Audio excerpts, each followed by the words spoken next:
बेरोजगारी से त्रसित युवा जो है और सामाजिक न्याय के लिए लड़ने वाले लोग हैं बड़ी संख्या में 23 जुलाई और उसके बाद पुनः 30 जुलाई को कॉन्स्टिट्यूशन क्लब ऑफ इंडिया में जो सम्मेलन होने जा रहे हैं उसमें शामिल होइए। 23 जुलाई के सम्मेलन के माध्यम से देश की जनता को आह्वान करेंगे कि 9 अगस्त को कम से कम एक दिन के लिए जो नीट की इतनी बड़ी धांधली है, जो अग्निवीर की जो इतनी बड़ी धांधली है, जो देश में तमाम जगह वो इलेक्ट्रल बॉन्ड के साथ जो खिलवाड़ करके इस तरह से लूट लिए हैं देश को, करोड़ों छात्रों के भविष्य के साथ जब खिलवाड़ हुआ है तो कहां है ईडी और कहां है सीबीआई? ये सब सिर्फ चूंकि उसमें पकड़ाएंगे सारे आरएसएस वाले जो पैसा लूट लूट कर इस देश को बेचने में, इधर सरकार शामिल है और उधर उस देश के जो गरीब जनता को लूटने के लिए अनेक अनेक साजिशें कर रही है। उस सम्मेलन में जो सम्मिलित होने वाले हैं उसमें सामाजिक न्याय के बहुत प्रखर वक्ता और संघर्षशील व्यक्तित्व हैं। हैदराबाद से प्रोफेसर कांचा इलैया हैं, आंध्र प्रदेश से रामचंद्र यादव हैं, उत्तर प्रदेश और बिहार से हमारे कई साथी हैं और दिल्ली में जो हम लोग साथ काम कर रहे हैं वो तो हैं।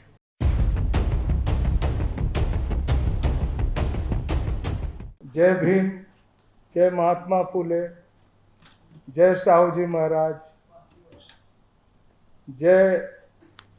कर्पूरी, जय मंडल, जय पेरियार। मैं और हम लोग आज आपसे रूबरू हो रहे हैं बहुत ही अहम मुद्दे। हम सभी जो हैं वो सामाजिक न्याय के लिए निरंतर संघर्ष करने वाले संगठनों से हैं। व्यक्तिगत तौर पर भी, संगठन के माध्यम से भी देश के जो दबे कुचले हैं उनकी हिस्सेदारी की मांग और उनके लिए न्याय की मांग को हम करते आए। लेकिन आज जो हम मिल रहे हैं वो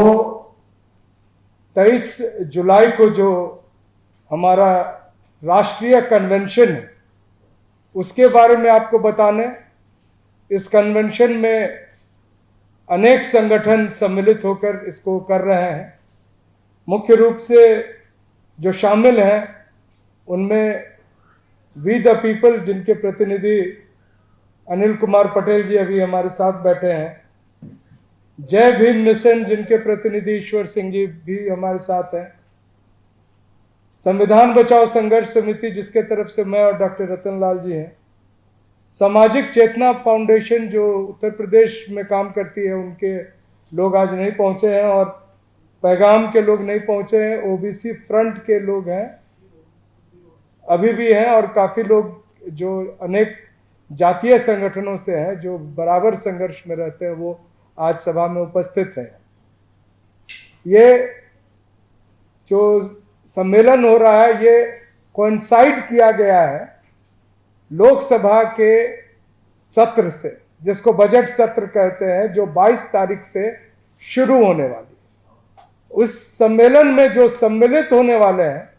उसमें सामाजिक न्याय के बहुत प्रखर वक्ता और संघर्षशील व्यक्तित्व हैं। हैदराबाद से प्रोफेसर कांचा इलैया हैं, आंध्र प्रदेश से रामचंद्र यादव हैं, उत्तर प्रदेश और बिहार से हमारे कई साथी हैं और दिल्ली में जो हम लोग साथ काम कर रहे हैं वो तो हैं। अनेक राजनेताओं को भी आमंत्रित किया गया, अनेक नहीं, गैर बीजेपी सभी राजनीतिक दलों के अध्यक्ष और पदाधिकारी और सांसदों को उनके निजी हाथों में, मतलब पतों पर हाथ द्वारा बाय हैंड निमंत्रण सौंपा गया है। उसमें से कौन शामिल होंगे या नहीं होंगे, उसमें से कुछ लोगों के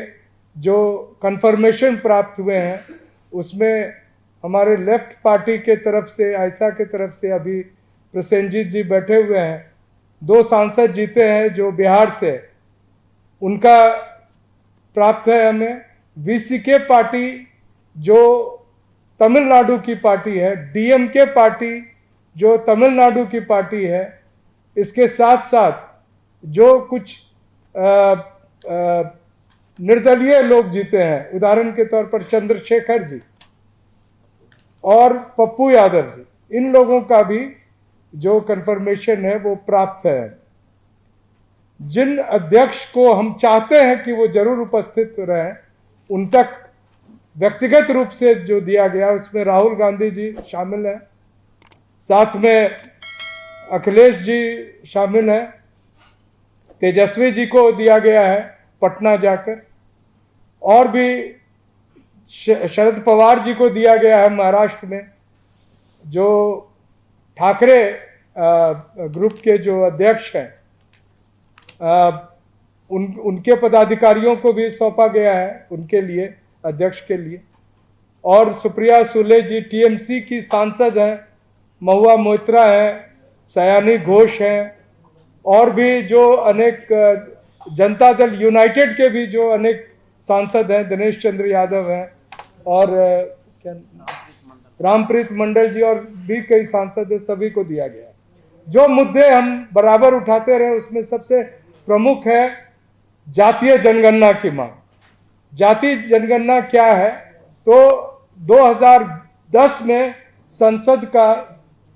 सर्वसम्मति से पारित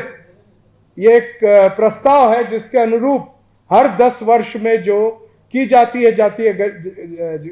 जनगणना, जो जनगणना की जाती है उसमें जाति आधारित डेटा ली जाए, जो कि 2011 में और 2021 में भारतीय जनता पार्टी ने इनकार कर दिया सुप्रीम कोर्ट में एफिडेविट देकर और एक संसद के पटल पर वक्तव्य देकर कि हम यह नहीं करेंगे। उधर जो है तमाम कोर्ट्स जो शामिल है उनके तरफ से ये बयान आ रहा है कि जब तक आंकड़े नहीं होंगे ओबीसी का आरक्षण कहीं भी नहीं दिया जाएगा। खास तौर से ये आदेश तेलंगाना के लिए, मध्य प्रदेश के लिए और भी कई जगह के लिए। तो इस तरह से जो हमारे जो सांसद हैं हमारे मुद्दे को प्रमुख रूप से उठाए, ये तो है। इसके साथ साथ एक बड़ा मुद्दा जिस पर हम संघर्ष कर रहे थे वो था ईवीएम का मुद्दा। चुनाव के बाद भी यह पता चल गया है कि 354 लोकसभा क्षेत्रों में total number of votes polled and total number of votes counted में एक बड़ा गैप दिख रहा है। वो एक तरह से समन्वय उनका नहीं हो रहा है।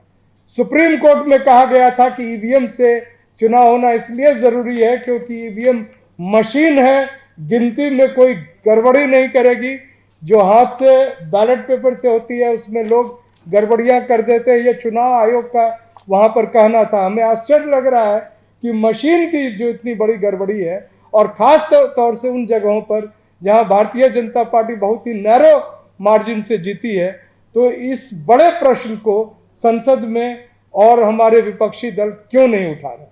इसके साथ साथ जो एक अहम मुद्दा है जो पूरे देश के युवाओं और छात्रों को एक तरह से उनको परेशान कर रहा है, वो जो नीट में इस बार पकड़ाया है बड़ी धांधली, जिसको नीट स्कैम 2024 कहते हैं। लेकिन मैं आपसे ये शेयर करना चाहूँगा, और मैं और हमारे सभी साथी मानते हैं कि यह स्कैम 1 साल का नहीं है। जब से भारतीय जनता पार्टी आई है और उन्होंने जब से एक तरह से सारे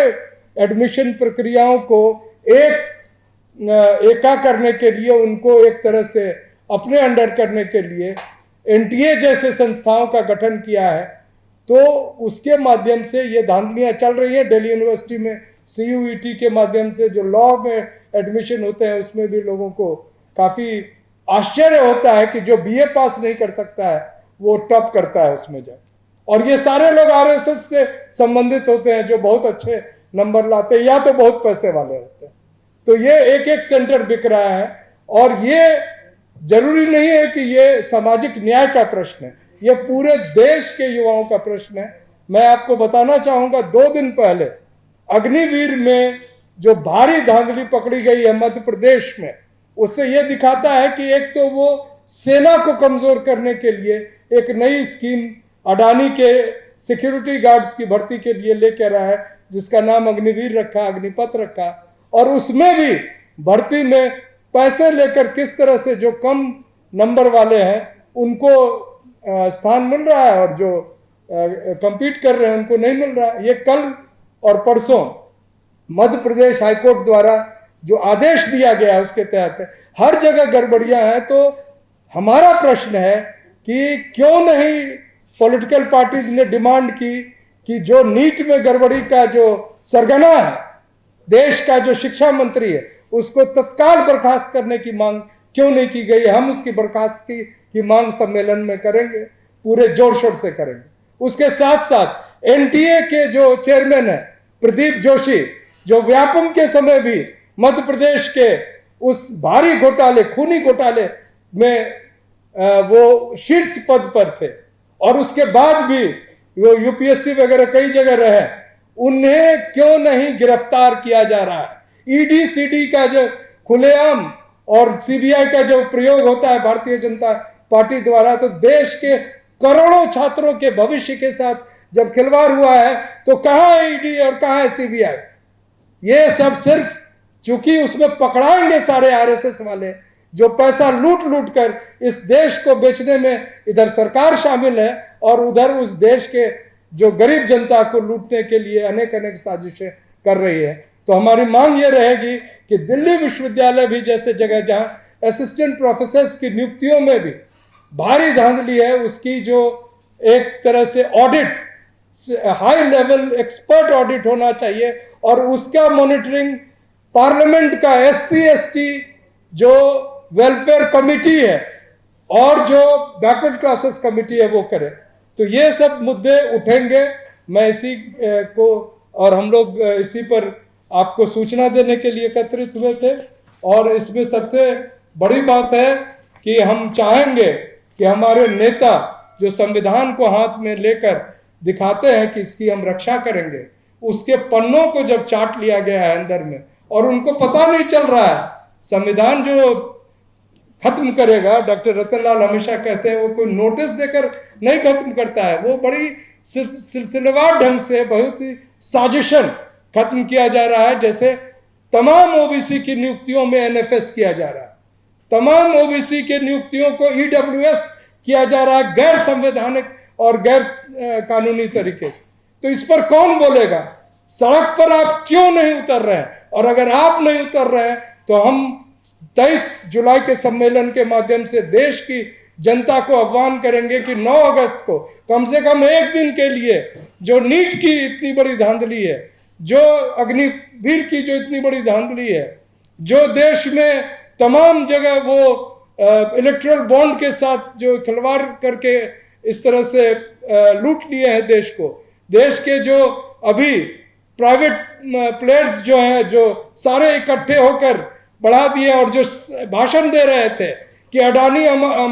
का और अंबानी का लूट का पैसा ब्लैक मनी टेम्पो के माध्यम से जाता है, जो उस टेम्पो का ड्राइवर और खलासी है, देश के शीर्ष पर बैठा हुआ है, वही वो भाषण दे रहा था, वही शादी में जाकर पैर पकड़ता है और इस देश की जनता और नेता चुपचाप बैठे देख रहे हैं। मैं अपने साथियों के माध्यम से ये आपको बताना चाहूंगा कि 23 जुलाई को जो हमारा सम्मेलन होगा इन सभी मुद्दों पर होगा और देश के तमाम छात्रों को, दिल्ली के तमाम छात्रों से जो नीट में प्रभावित छात्र हैं, उनसे अनुरोध है कि बड़ी संख्या में